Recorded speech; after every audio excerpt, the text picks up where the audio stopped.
So I posted a video about the Joker, the movie, the new version of the Joker in the theaters, and my take on it was that my only criticism of it, I really think it's a powerful film. I really think it's a good film, and you should check it out. Particularly people who listen to my videos, you will more than likely really like it. But my particular take is my only complaint was the Joker in the film doesn't strike me as the Joker that we know from the comics and the movies. Like how he becomes that Joker wasn't really clear to me. Now it's been brought to my attention that that assessment isn't entirely accurate. That in the comics, there's this Joker actually matches pretty well the agent of chaos that the Joker from the comics and the graphic novels is. That's entirely possible. To be perfectly honest, I've never read any of the comics or the graphic novels. I'm kind of aware that there's some high quality series out there. For example, The Killing Joke, but I don't really know that much about them, and I've never read them. I've always intended to, but never gotten around to it. So what I find particularly interesting about this Joker, and why I think this Joker has struck such a chord and struck such a nerve with people, including why it's disturbed the SJW so much that there's been an undercurrent of controversy about the film itself. I really think it's because this particular Joker, what makes him so unsettling and what makes him so rich and so rewarding as a cinematic experience is that you really feel for this Joker. You honestly really like him through most of the film. You really, really empathize with him a lot. You know, he goes through a lot. The first 3/4 of the film in particular, you're rooting for him almost the entire time of the film. So much so that by the time the film changes, and by the way, there's spoilers ahead, so if you haven't seen the film yet, I strongly suggest you run out and see it and stop listening to the video. But by the time he pulls out the gun and guns down the people in the subway, which some of you may not know is a direct nod to Bernie Goetz. If you're not from New York, you probably don't know that story. Growing up in New York, it was all over the place in the 80s. You can Google it and check it out. It's a similar tale, and I'm pretty sure this scene was meant as a direct nod to it.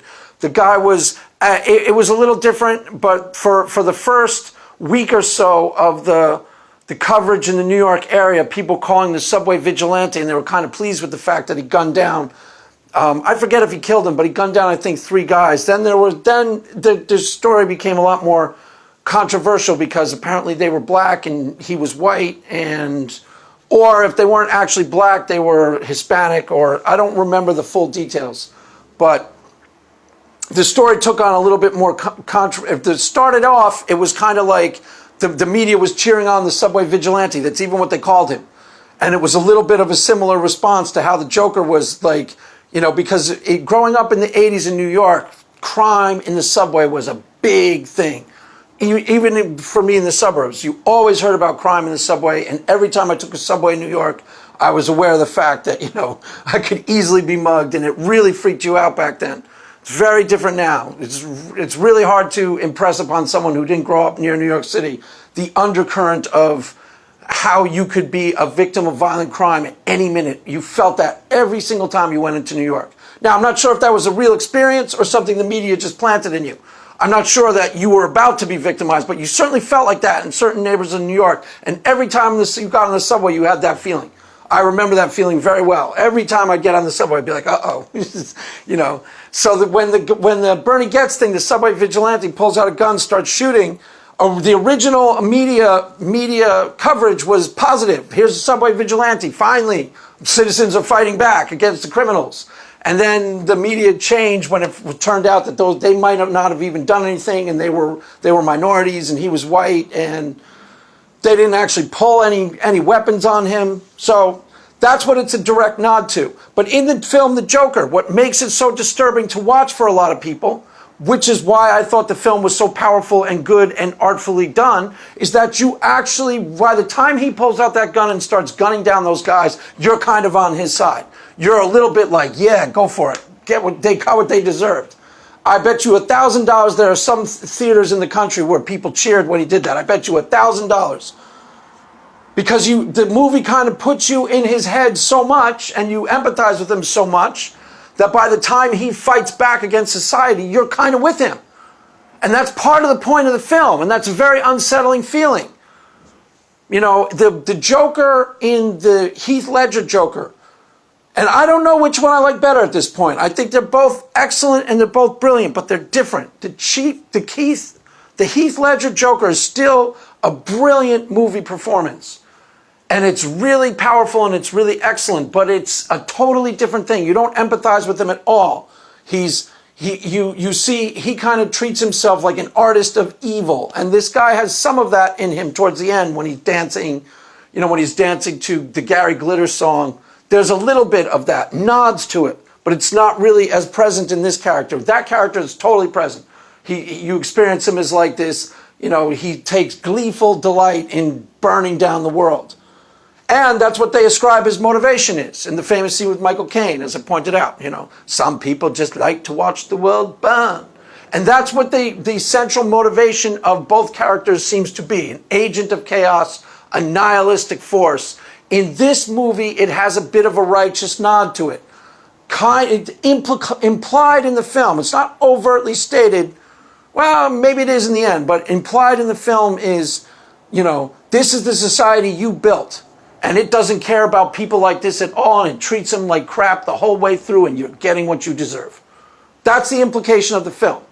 Now, it's not a full-on sociological point, but that's a hidden implication of it, and it's what makes the film so compelling and what makes the film so powerful, and it's part of why the film really strikes a nerve with people. To the point where we got these, you know, your typical SJW protest movement, par for the course nowadays. They don't like anything, you know. Really, those guys get on my nerves. I mean, they have way too much of an influence in our discourse at this point, as far as I'm concerned. But that's part of what makes this film so powerful, is that this particular agent of chaos you are identifying with through most of the film, and you actually like, and you empathize with him. You feel really bad for him through a lot of it, like really bad for him. So by the time he turns evil, you're sort of with him. And you're kind of a little bit in the subway scene, you're cheering him on. I'm not entirely sure we're not experiencing when he goes after De Niro, you know, he kind of gets what he deserves too, because he wasn't the nicest character in the world either. You know, originally he had him on the show to humiliate him. So that's the underlying premise of the film, or one of the underlying subtexts of the film. That's what people are finding so powerfully disturbing about it. But that's also what makes it so rich and what makes it such a good film, is that you can experience it differently in that sense. And it's just to think about evil in movies. There's only a couple of like classic villains in literature and evil. The one that I'm reminded of in this is Iago. And what makes Iago from Othello, it's the same idea. There are actual, if you've taken Shakespeare in college, there are actual studies in the nature of Iago. Like, why is he doing what he's doing? And nobody can really figure it out because it isn't really clear from the text. You know, it's kind of very similar to this, that he's just trying to mess up Othello's life, you know, just because. Another classic villain. Reminds me of another classic villain from the movie The Warriors. Not kidding, actually. When they ask the guy, there's the guy who shoots Cyrus in The Warriors, and they ask him at the end of the film, you know, why'd you do it? Why'd you shoot Cyrus? And his answer is, no reason. I just like doing things like that. And that seems to be what makes a really good movie villain. It's an agent of chaos.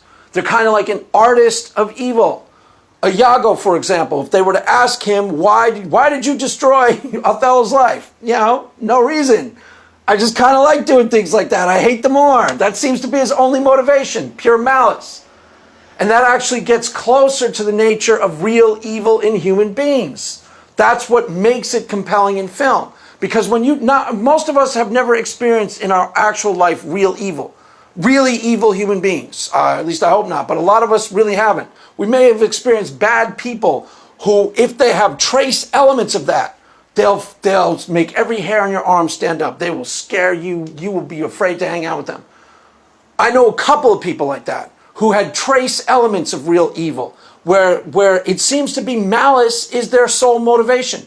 hatred of humanity, wanting, getting pleasure out of causing other people pain, getting pleasure out of causing other people sorrow and anguish. And the pleasure they experience seems to be in direct proportion to the actual sorrow and anguish that they can cause. You talk about real evil in the real world, something like Dr. Mengele, probably about the most evil human being I could ever think of. And that seems to be his sole motivation. You know, it seems to be he's an artist of evil. He would do things that were so monumentally cruel, and there was no rational reason for it. He was performing experiments on children. Yeah, children. Just to think of that can freak you out.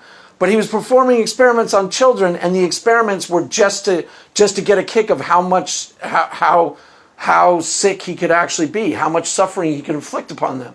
And he seemed to be enjoying it based solely on those terms.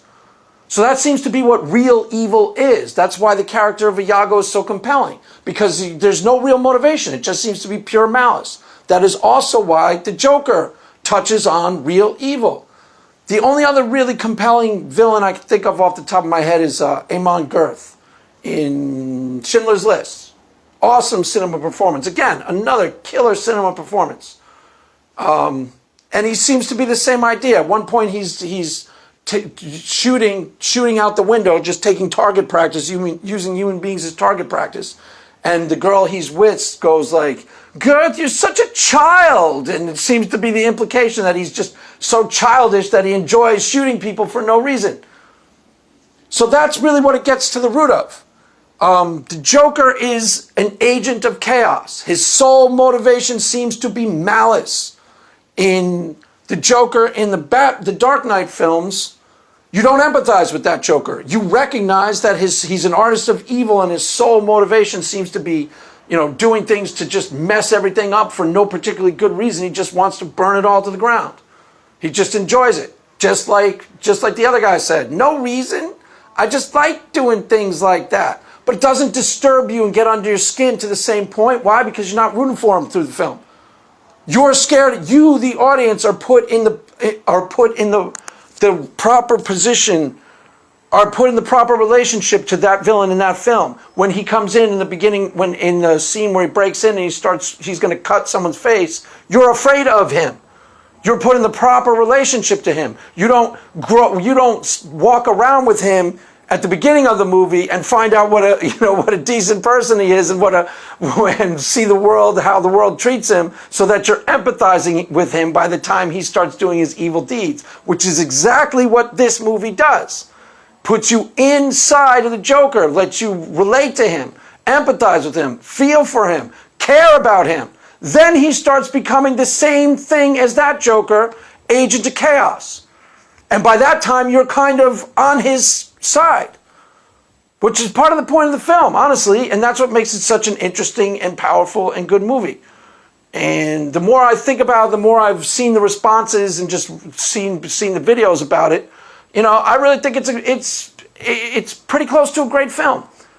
It really goes someplace that very few movies are going to take you, and that's why, because you empathize with the villain through most of the movie, and there's an underlying unspoken subtext. The world had it coming. This particular world is so corrupt and so bad, they had it coming. So, there you have it, kids. That is my further analysis of the film The Joker and the nature of evil in movies. Mass is ended. Go in peace. Amen.